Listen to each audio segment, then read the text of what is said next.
Hello, my name is Colin Doyle, and I'm a senior systems engineer at Juniper Networks. And I had an email from a customer this morning asking about configuration of a L3 VLAN, VLAN, L2 VLAN, obviously that has an L3 interface associated with it. They're coming from iOS, and they were looking at documentation for how to do this on one of our switching platforms. And they rightly pointed out that there are a couple different ways to do it. There's only one way that I do it, and there's only one way that I recommend, so I'll be covering that here today. I also want to point out that if you look at the example configuration they provided, it does appear to be a configuration off of a routing device, or at least using a configuration type that I would typically expect to see on a router, where we define subinterfaces and then we define encapsulation for those subinterfaces and assign a VLAN tag to it. And the difference there is that these tags are only applied on the way, on egress of traffic, and then they're actually popped off on ingress because there's no L2 switching fabric unless you build a bridge domain that's going to be on that router that's going to care about that tag or carry it.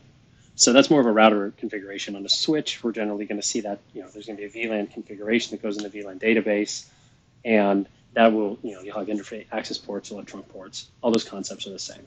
And speaking of similarities, there's also still two steps that you need to take on Juniper, just like iOS. If this was like a catalyst switch, rather than seeing the config you see here, you'd have go into your terminal configuration, you type the word VLAN, and then you give it a name, and you give it an IP, and that's your L2. And then you would type interface VLAN, and then the configuration that comes after that would be all your L3 information. So those two components do still exist in Junos.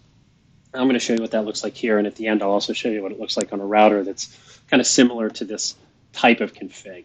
So this is an EX2300 I have in my lab, and just rolled back the config. I was kind of playing with how I was going to present this a second ago. So where we go first, just from the root of the configuration, is we're going to go ahead and create our VLANs. We just go to Edit VLANs, we do a show command. You can see that I have some set up for my lab here already.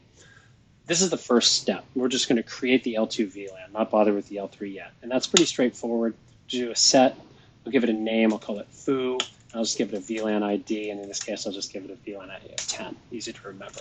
Just looks like that, no problem.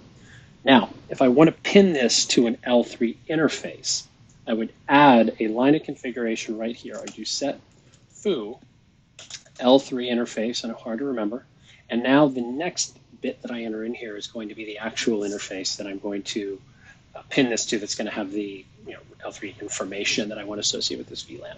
In this case, we're going to use the term IRB. If you've got legacy hardware, this is going to say VLAN dot.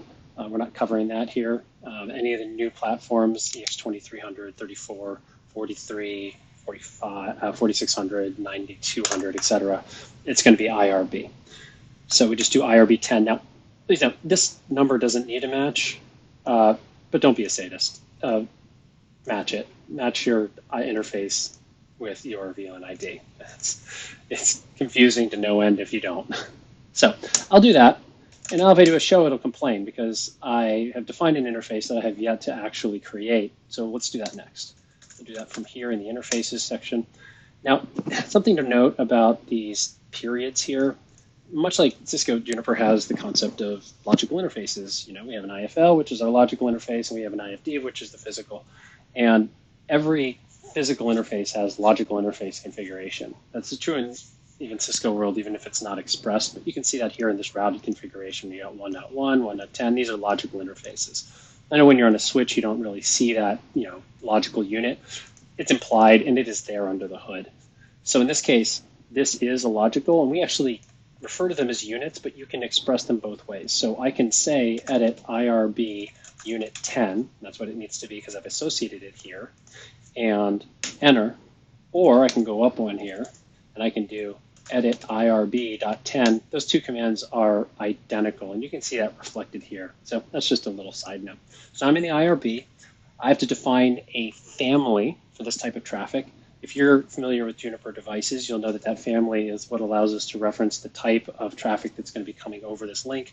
The basic ones are going to be Ethernet switching, and then iNet and iNet 6 for your two types of L3 traffic, and then common L3 traffic, and then your switching. In this case, we can't set switching, because if I say set Ethernet switching, oh yeah, well that's not going to work. Oh, I got the family. Sorry, got to lie myself there. Ethernet switching is not an option. because this is an IRB. This is an L2 interface for VLAN.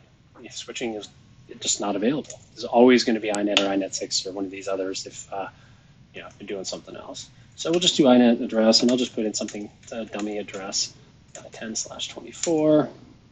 Now we can go to the top and we can do a commit, and we've defined our VLAN, and we've L2 VLAN. We've defined a layer 3 interfaces associated with that L3 VLAN. We have not actually applied it to any interfaces, so we'll do that next once this commit completes.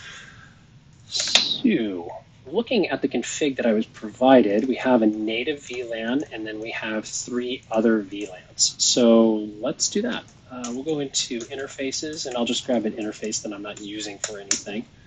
And we can do edit unit 0. That unit number can start to matter when you're on routers and you're creating tagged logical interfaces. You got to match the logical interface with the tag. Here we just use unit 0. It's just kind of immaterial. It's just a way of indexing. And I just use 0 because that's where we start. So we'll do edit unit 0. You see there's no configuration here. So let's start by doing a set family. And now we do Ethernet switching. And let's set our interface mode. So we know that since we're carrying multiple VLANs, we have a native, this is going to be trunk. So we're going to say Ethernet interface mode trunk. So that tells the port how it's behaving. If we put in access and we applied a tag, then that tag, it would take untagged traffic and bit frames, and it would put the tag on, and then it would strip them on the way out. In this case, trunk, so we're telling it, nope, honor the tags that you receive, and send tags along when you have packets have tags on them that match. So now we've defined that it's a trunk, we need to tell it what VLANs to include, and we have to include the native VLAN as well. That's important. Not just the VLANs you're planning on trunking. You're telling this interface what VLANs are permitted, period. So we include all of them. And we'll do the 3 lab VLANs that I already have configured, and we will also do the one that I just created. We'll make the one I just created the native VLAN. So we just do that by doing a set family Ethernet switching VLAN members, and we can add these one at a time, but in this case I'm going to use a bracket and PDX Corp, Wi-Fi, PDX Corp, wired, and PDX guest, and food. Those are my 4. You can see those there. Now, in order for me to define a native VLAN, I do that actually from the part of the config I'm in right now. I don't actually go under family Ethernet switching. I do a set native VLAN. Oh, sorry, got to go up one. So set native VLAN. And it is the ID. You'll note that it's very particular there. It doesn't just say VLAN, it says VLAN ID. So I can't type foo in, I have to put in 10. And now we can see the complete configuration where I have a native VLAN of 10.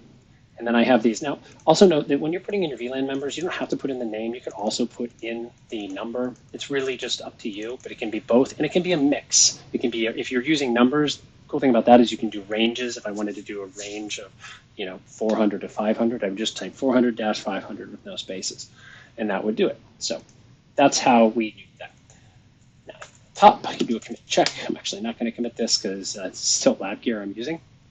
That's the basics of it. Now, if I was doing an access port, I would just change this word to access. I would still need to have the VLAN I wanted. If I was doing tagging, it wasn't just a default. I would need to have that VLAN defined here, but there would only, if it's access interface mode, then there is only ever one member VLAN. And then obviously I wouldn't need this here. So yeah, it looks good. So let's roll this back. We'll do a rollback 1. That'll clear out my candidate config, and it'll pull out the VLAN configs that I did, and I'll just verify that. Those dashes are actually minus signs, so I know if I commit this, that it will pull out all the config I did. So moving on, let's go over to my SRX. So this is a cluster. Configure, edit interfaces. I'm not going to do any commits on this because it is running in a cluster with an SD-WAN overlay right now, and any commits are going to dork that up a little bit. But I can show you that, just creating a dummy interface here. Let's see, no config. If I wanted to make this look like, use a routed interface and have a similar configuration here, let's just do VLAN 10. So I do edit unit 10. Oh, I've gotten ahead of myself. I need to do set flexible VLAN tagging. That enables the ability to tag. You think of it as the encapsulation.1q, except you don't have to type it in over and over when you're down in your sub interfaces. So that allows me to start tagging. I can do edit unit 10, and then set family inet address 10.100.200.10/24, and then set VLAN ID 10. That's it. You can see what that looks like there. Enable tagging on the routed interface. Give it a unit number that matches the VLAN ID. Define the VLAN ID, and then define your family and your inet. And that's all there is on the router.